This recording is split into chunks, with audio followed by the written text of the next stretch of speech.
Good evening, everyone. It's Emily with Keep Pearland Beautiful. Tonight is our July garden lecture.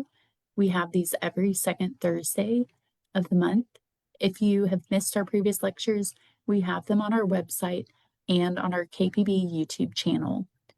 I will also pin our survey in the comments. This helps us plan for future topics that you might want to have as a lecture topic. And now I'll pass it over to Joanne.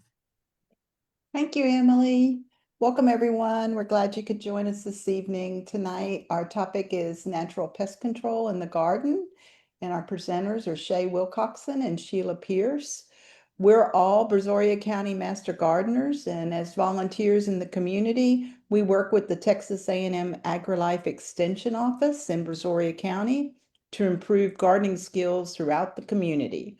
We share our gardening knowledge through community service and outreach, such as these lectures like the one tonight. We do gardening training and educational programs, and we're happy to help any way we can. We all have attended a good number of hours of training in different horticulture topics, and a lot of what we learned is geared towards what grows well in Brazoria County. So we're here to help you have a successful garden in Brazoria County. Shay Wilcoxon and Sheila Pierce are both Brazoria County Master Gardeners. Shay has been a Master Gardener for over 3 years, Sheila for over 2 years. They both have advanced certifications that they've obtained through Master Gardening. Shay's is in pathology and bacteria, and Sheila has also has pathology and entomology. So they've got a lot of good information to present to you this evening from their learning and their experience.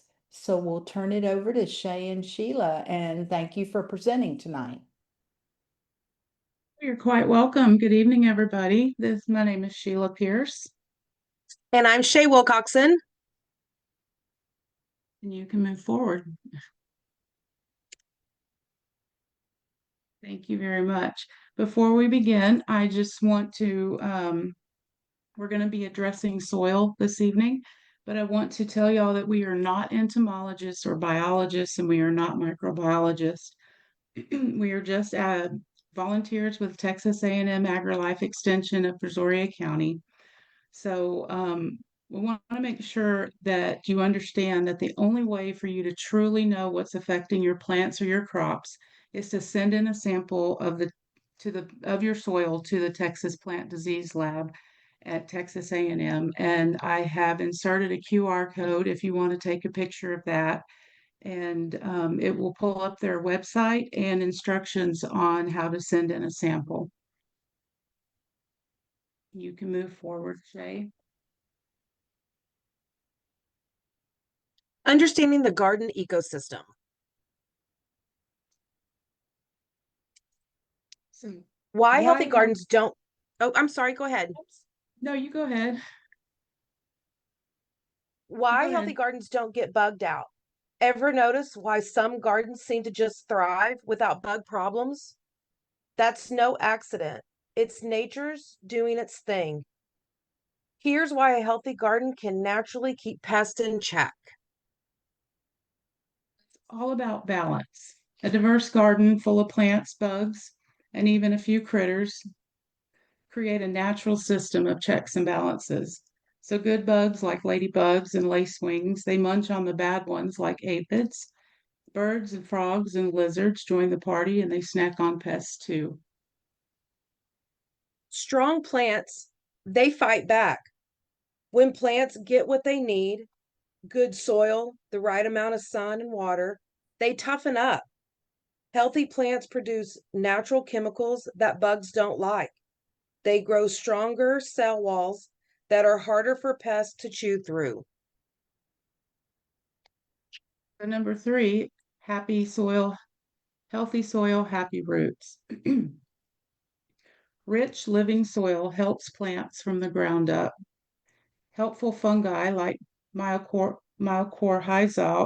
and beneficial bacteria help plants absorb nutrients and improve resistance to root-borne pests and diseases. Well-drained soil reduces stress, and stress-free plants are less of a target to bugs. Number 4, there's competition. In a thriving garden, pests have to work harder to find what they want. Mulch and ground covers crowd out weeds. Companion plants confuse pests or drive them away, like basil keeping hornworms off your tomatoes. Healthy plants keep a low profile. A sick or stressed plant will send out a chemical that attracts a pest. Healthy plants, they keep quiet. There's no distress call, no extra attention from the bug world. Bottom line, a healthy garden takes care of itself. When everything's in balance, you don't need to rely on sprays. It's all about working with nature, not against it. So true or false? A solid garden foundation rolls out the welcome mat for the good bugs and garden heroes. True.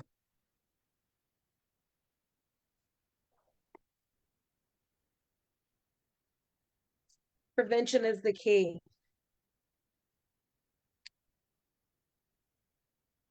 Building a strong foundation for pest resistance is not just important, it is essential for a thriving, low maintenance, and sustainable garden.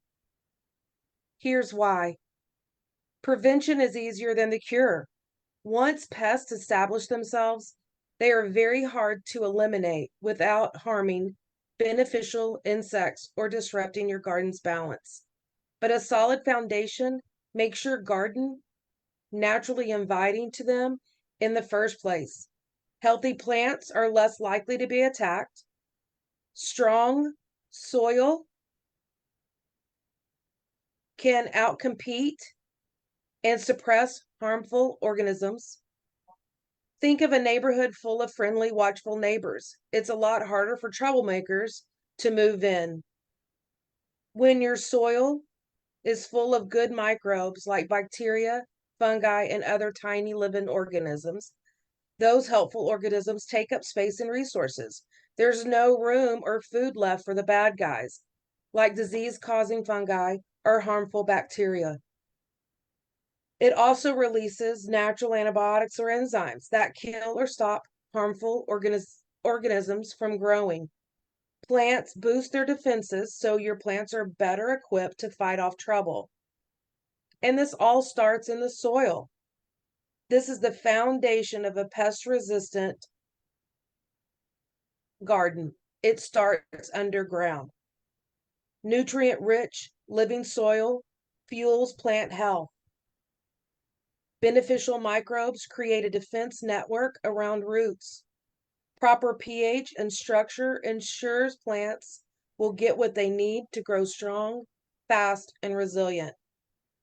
When the soil is poor, plants are stressed, and pests are drawn to weak, stressed plants like magnets.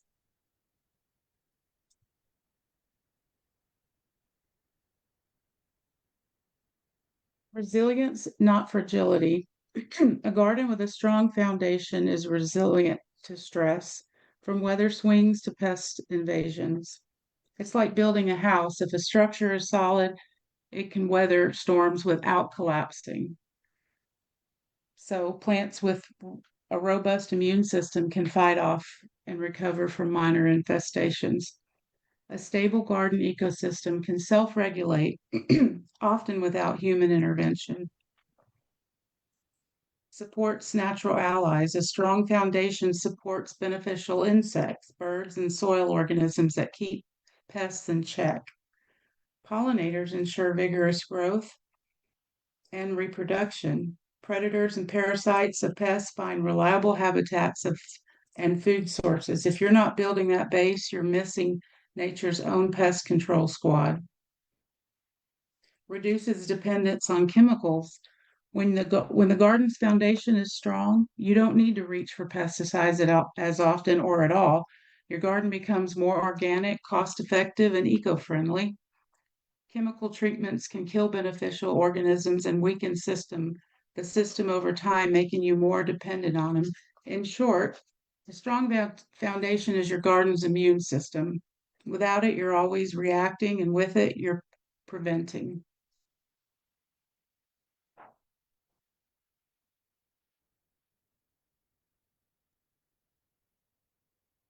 Jake? Stopping pests before they party is way easier than kicking them out once they've moved in. True or false? True. So much easier to treat your garden when there are first signs of pests than when an infestation is present.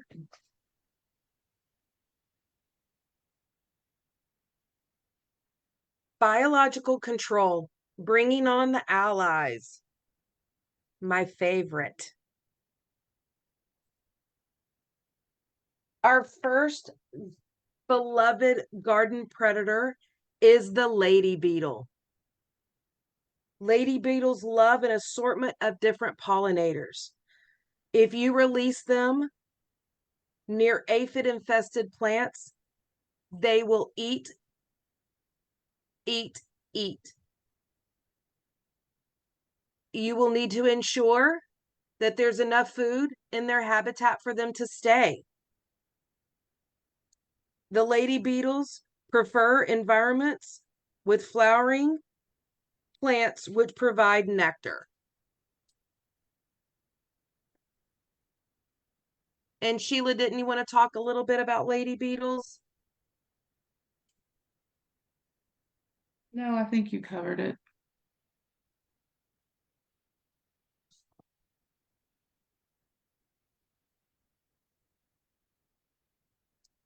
Some more of the good guys. The soft-bodied calops beetle. Adults feed on aphids, stink bugs, stink bug eggs, moth eggs. They feed on small caterpillars, spider mites, and whiteflies. The common name for them is the red cross beetle because some of them have a red cross. In this picture right here, she doesn't necessarily have a red cross, but some of them do have a red cross on the back of them. The next slide, the one you just showed, the common green lacewing, they feed primarily on aphids, insect legs, leafhoppers, mealybugs, psyllids, small caterpillars, spider mites. That picture up at the top right is a picture of my desert rose, and it had multiple leaves that a lacewing had laid its eggs. Now they lay their eggs, they hang their eggs actually because their larvae are so ferocious. They're called aphid lions, and when they hatch, they will eat each other. And so I think those are probably my favorite beneficial, just because the babies are so ferocious. I just think they're funny. The next slide. And then we're going to interrupt your beneficials real quick for a little test. And then we'll get back Let's to see it. if we can get it right. Yeah. Why is prevention better than the cure when it comes to garden pests?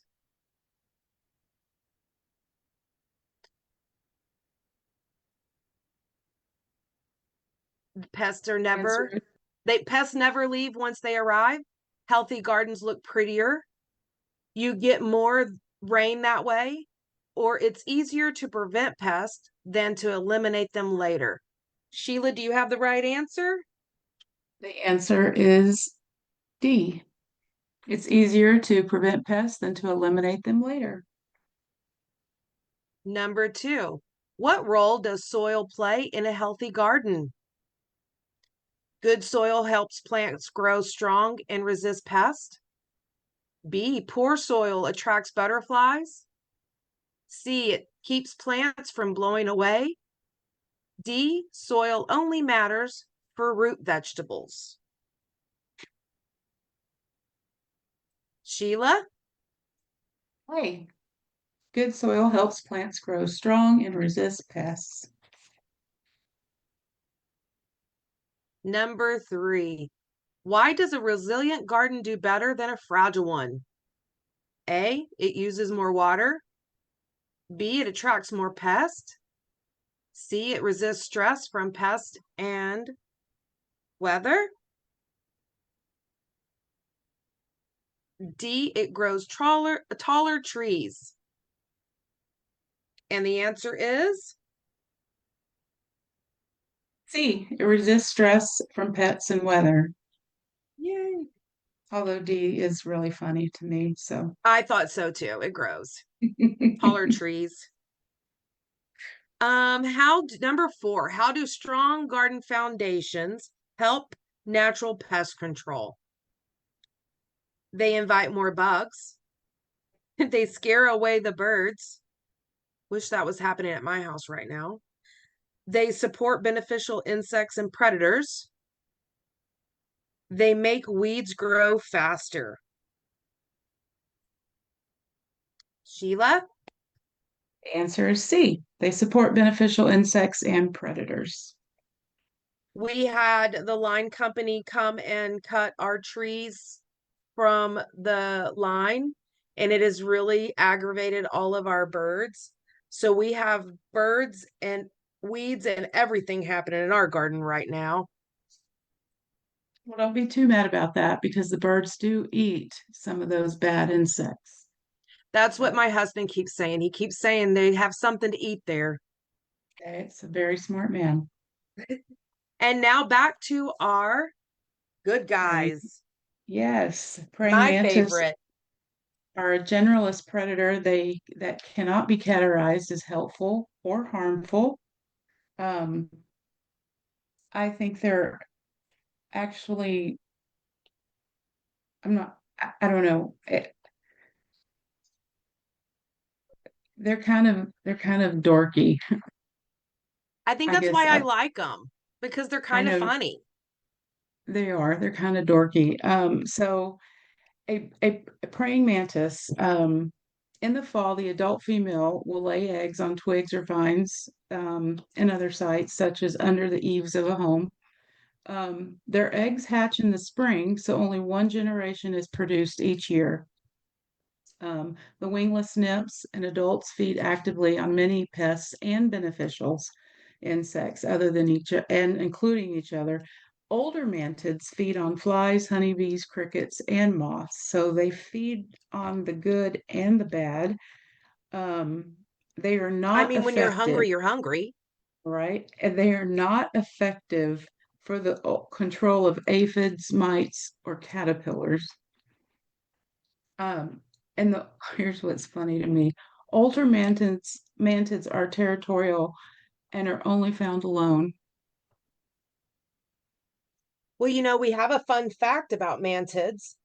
The lore related to female mantids eating the heads from the males in order for them to successfully copulate has more recently been questioned. Apparently, in the original study, it was conducted with starved specimens. The Chinese praying mantid doesn't occur naturally in Texas. It entered the USA as early as 1896, and it is still deliberately introduced in many areas as a biological control agent. So they may not even be really hungry for their husbands. And even because they don't eat everything, they're still being released. That's kind of crazy.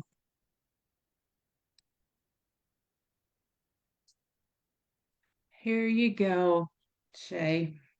I know these are not my fun ones. I am never going to say the names right, no matter how So, hard I practice.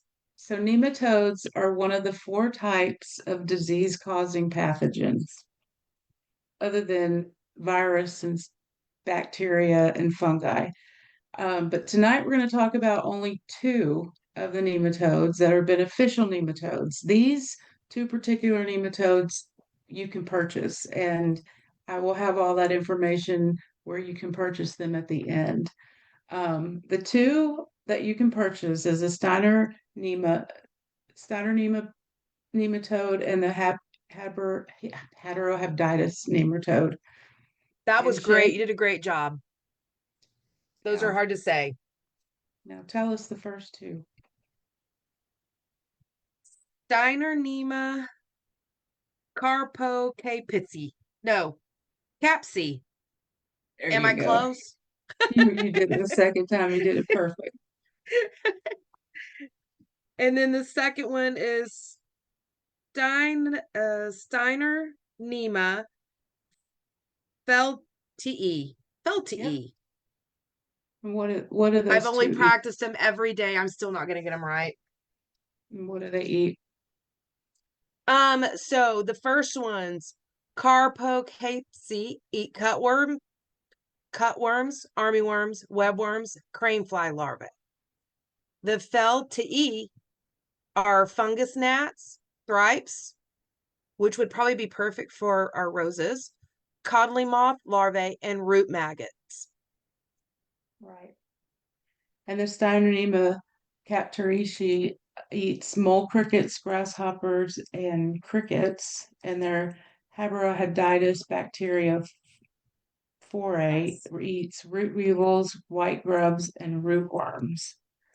So although there are endless amounts of nematodes, but the two that are worth buying and the two that are beneficial are these two, the Steinernema and the Heterohabditis.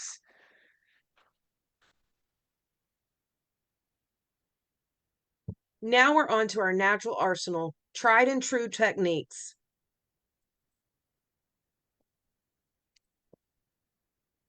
The first thing we're going to introduce to you is row covers. They are a great way to keep certain things in your garden,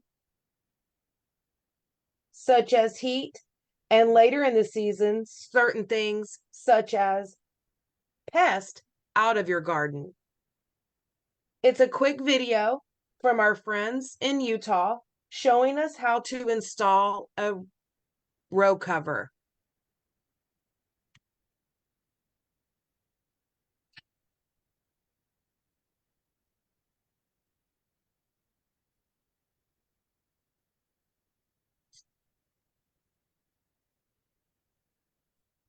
Can't hear him.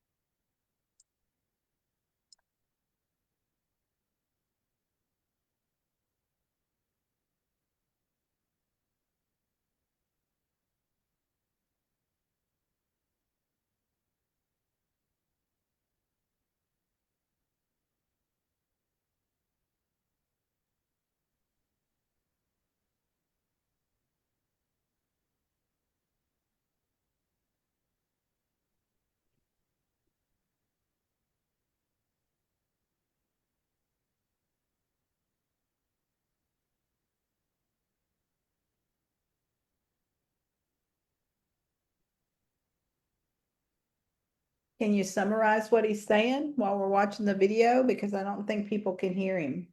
They can't hear. Okay, what we are talking about is I'm going to go ahead and mute the video then, and we're going to let it just play in the background. So, what a row cover does is in the fall, you can lay it directly on your plants to help protect, like a frost cloth. But in the spring and the summer, you can take what he has right now is PVC, and he is bending it over rebar that has been hammered into the ground. It is about a 12-inch rebar with 6 inches in the ground and 6 inches above. And then he takes either he was using frost cloth at the beginning. This cloth that he is using now is called a net cloth, which you can get on Amazon or Tractor Supply. And what I found interesting on the row covers, how he did it, is that it was easy to take down and set up. You didn't have to leave them up for long extended periods of time. And he uses large clips that you can get at the big box store just to hold it down on the PVC. So these were kind of the easiest way to get a quick coverage of a plant to keep the pest out. On the sides, he is talking about either laying sand along the edge to keep it completely covered, so there's no entrances and exits for anything to get into it. It will keep all of rabbits, deer, birds, pests out doing it this way. We will share this video at the end, or you can look up YouTube Utah Extension, and they have a great video on an easy way to do row covers.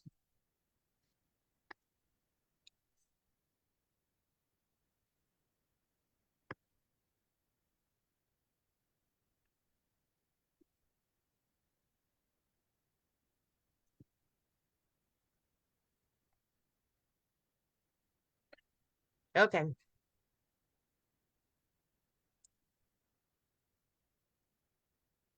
Now I'm going to get it to go to the next slide.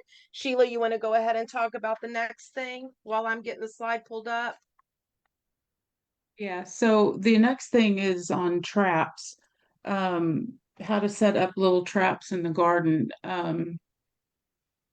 Couple of things that we have used before is little those yellow solo cups, which are actually quite hard to find. If you can find them, you smear it with Vaseline, and you put a little pole or a little stick in your garden, and you set that yellow cup on the with smeared with Vaseline. You put it in your garden, and the bugs just flock to it, and get stuck on there, and they don't come off. That's one thing. The other thing is a beer trap. You can get like a small, or just get like a tuna can, and you will hollow out a spot in the soil, and then you will bury it down into the soil where it's level. The rim is level to the dirt, or sorry, to the soil, and then you will fill it with beer, and they will just plop right in there and never to return. So the next two things are a couple of things that I've tried in my garden this year.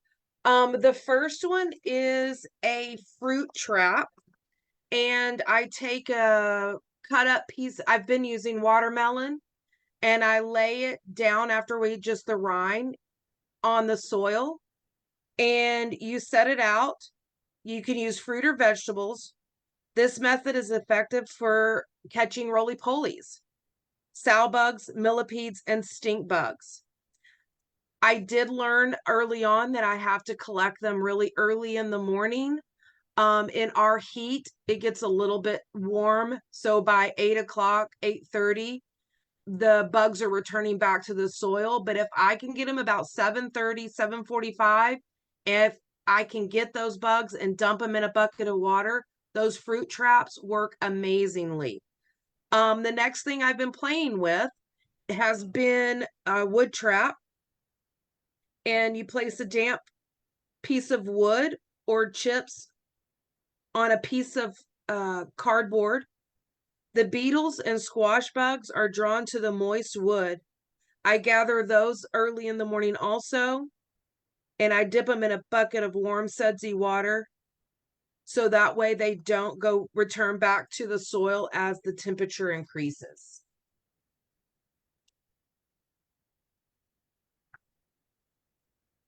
True or false?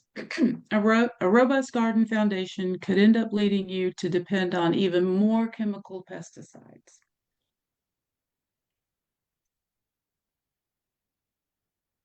False. A robust garden helps you become less dependent on chemicals.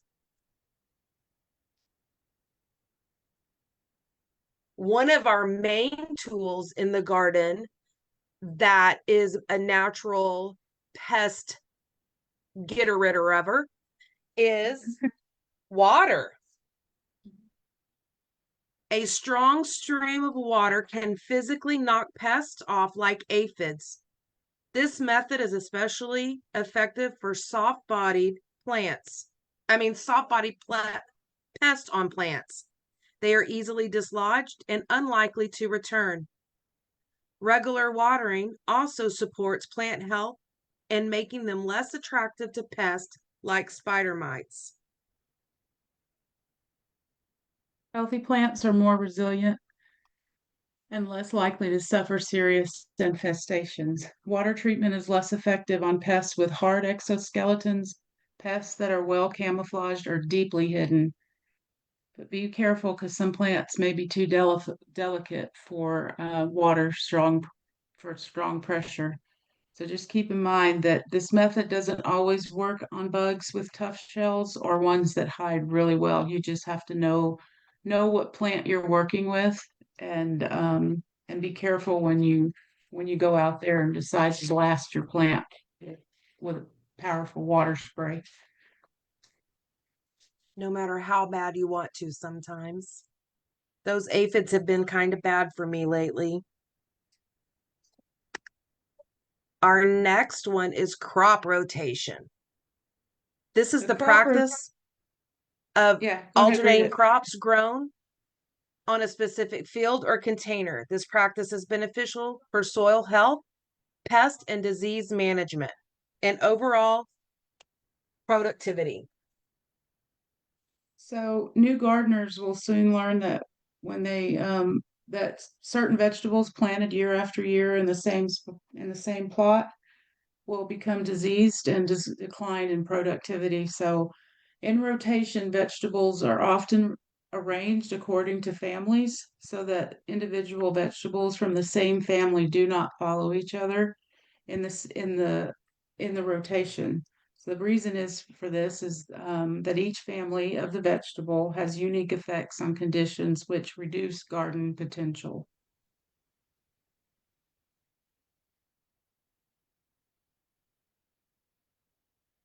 Now we're going to talk about companion planting.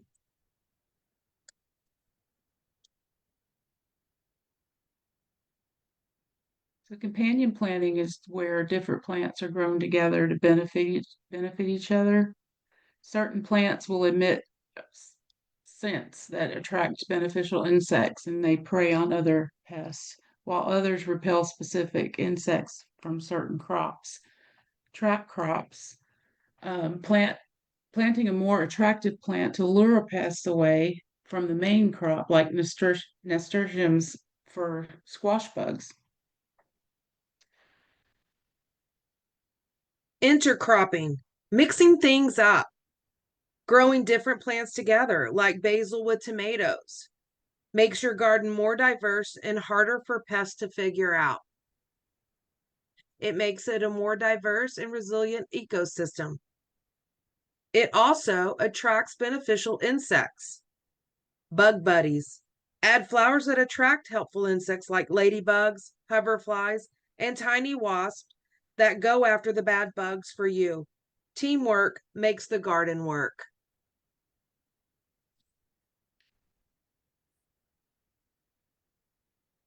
True or false? A healthy garden grows tough plants that can stand up to pests like little green warriors in the dirt. True.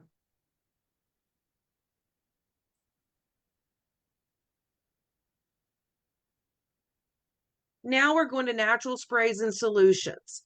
These are a few of the recipes that some of us use to help in the garden.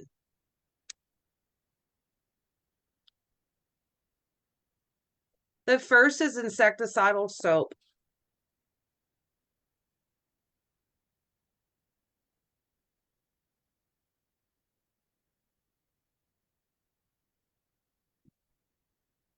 So the active ingredient in insecticidal soap is potassium salts of fatty acids. The fatty acids disrupt the structure and permeability of the insect cell membrane. And so if you apply it early in the morning with dew coverage, early evening, you don't want to use it in the afternoon because it'll dry too rapidly and it will severely hurt your plants. Insecticidal soap may cause phototoxicity, which causes plant injury, symptoms such as yellow or brown spotting on the leaves, burn tips, or leech scorch in certain sensitive plants. Plant sensitivity can be influenced by pest pressure, cultivar, plant vigor, environmental conditions, spray concentrations, pH of spray mixture, as well as timing, number, and frequencies of applications. Plants under stress, such as hot, greater than 90 degrees, humid or drought conditions, young transplants, unrooted cuttings, and plants with soft, young growth are more likely to develop phototoxic symptoms and should not be treated with an insecticidal soap.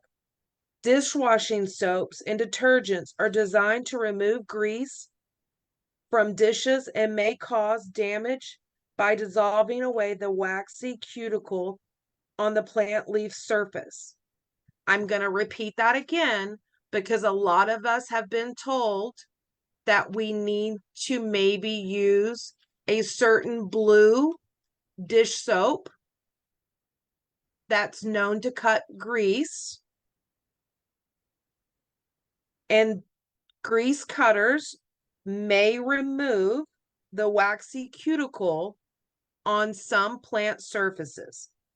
This is an increase of plant injury with the use of these dishwashing soaps and detergents. Spray thoroughly, not to the point of runoff.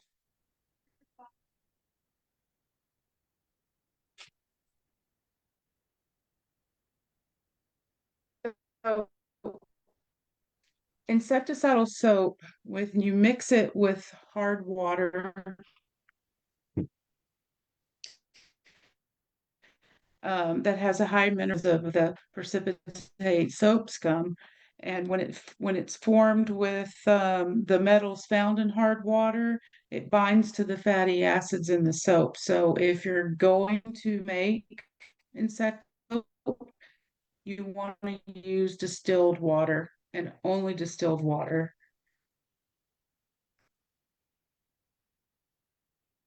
We've added a recipe that we've used for our insecticidal soaps. And notice we use the pure Castile soap. I even add a couple of drops of orange and lemon essential oil to help, but you don't have to.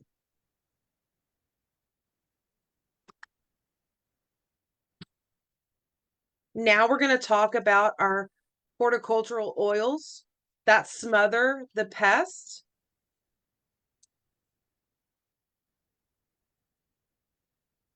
Horticultural oils control small, soft-bodied pests on fruit trees, shade trees, woody ornamentals, and household plants. If a horticultural oil is applied during the dormant season when higher rates are recommended, they are especially effective against scale insects and eggs of certain plant pests and are not a threat to beneficial organisms. Some difficult to control plant pests, such as scale, aphids, and mites, can be effectively controlled with a horticultural oil. Through contact, they interfere physically with the pest breathing and blocking the spiracles or air holes through which the insect takes oxygen. Death is caused by asphyxiation. The most well-known is a neem oil mix. We need to be mindful when using neem oil because bees are affected by the usage.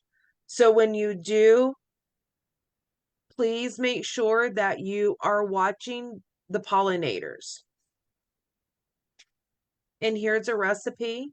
We do recommend early morning or late afternoon usage. Please don't use during the heat of the day. The oil mixes can burn your plants. This is a standard oil spray. This also suffocates. It's not as strong as a neem oil. This uses cottonseed oil. I have used vegetable oil. It tends to not last as well as cottonseed. And then my third one is a garlic spray. I add chili in it and it helps to, it becomes an irritant that the bugs don't like. You do have to let it sit overnight so that you can strain it, and you will need to wear gloves and long sleeve shirts because it is an irritant.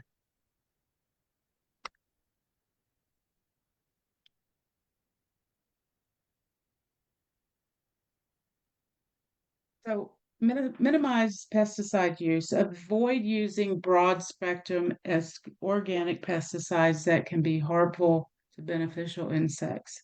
So many organic insecticide control products are specific to certain insects or insect systems, like Pyganic will kill beneficial insects, although it's organic. So you would want to use a targeted treatment if necessary and apply them at times when beneficial insects are less active.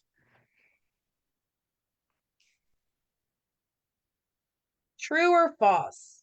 It is safe to use hard water when mixing insecticidal soap. False. You only want to use distilled water if you have hard mineralized water.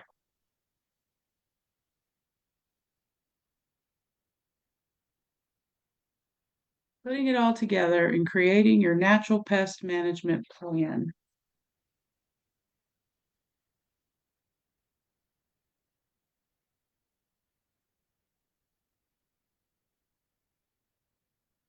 Plants to attract or repel pests.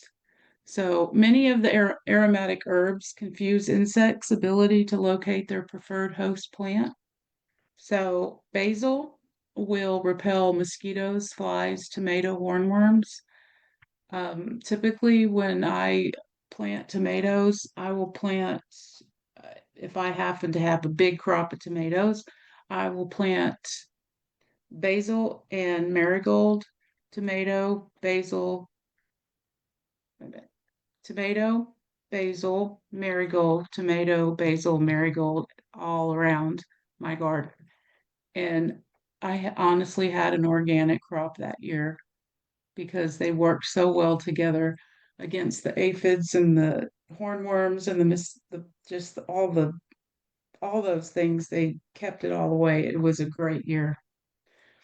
So marigolds, they will repel the aphids, the whiteflies, the nematodes, lavender, moths, fleas, mosquitoes, and the list goes on.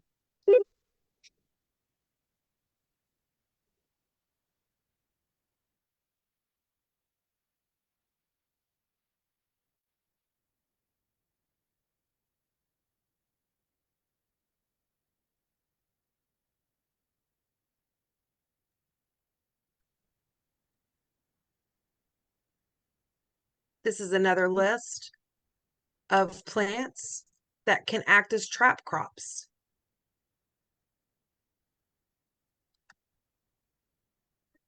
True or false? I'm going to say this word wrong. Pyganic is Yep. an organic insecticide that is a broad spectrum, which means it can kill insects and beneficials. Answer is true. So just because a Pyganic is organic Yep. doesn't mean it can't kill some of our beneficials. Is that right? That is correct. Now we're going to move to habitat enhancement. Planting diverse flowering plants around a garden provide nectar and pollen for beneficial insects, including crop covers and hedgerows, offer shelter and alternate food sources. Have these things available before purchasing more beneficial insects.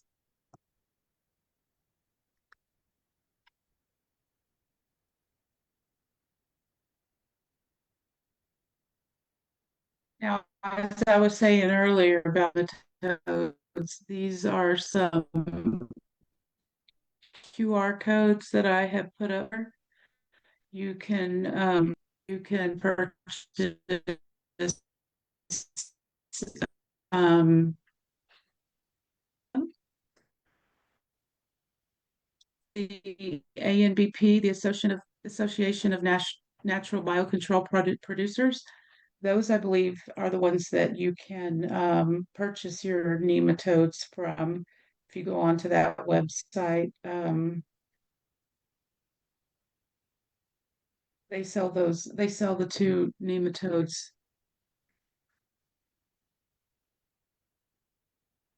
Sheila, do you know when the best time of year to order nematodes is?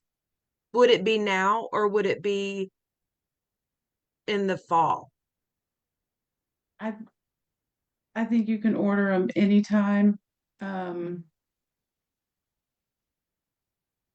think you can order them anytime, honestly. I would go onto that website and I would talk to one of them over there and ask them about it, what they would recommend. And do you But just tell them what the problem is that you're having and they'll recommend the best one for right. you? Or do you need to have a The soil sample first? Do Well, you first know? off, like I said at the very beginning, get the soil sample done first. You need to know your soil. You need to know what's in your garden. And I mean, your soil that's in your garden. You need to know that first. Then you know what you're dealing with. If you know what you're dealing with in the very beginning, then you can lay out your plan for your garden as far as, Perfect. yeah. Well, it looks like we're at the end. Sheila, any closing words? No, want to thank all the extensions that have left their information at for our usage.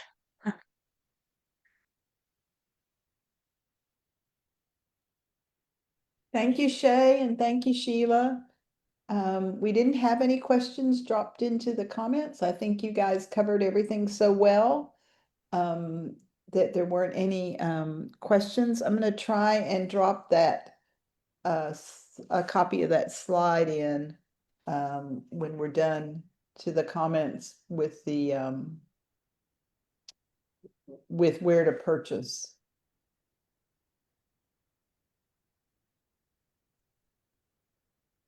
That would probably be a great slide to add to that. And maybe even the QR code for the plant disease Wow. at Texas A&M. It might be helpful for them to have also. Yeah. Okay. Thank you for presenting. It was fun. I hope they enjoyed it. Great information. We appreciate you both. Thank you. Thank you so much. Good night, everybody. Good night. Good Thank you. night.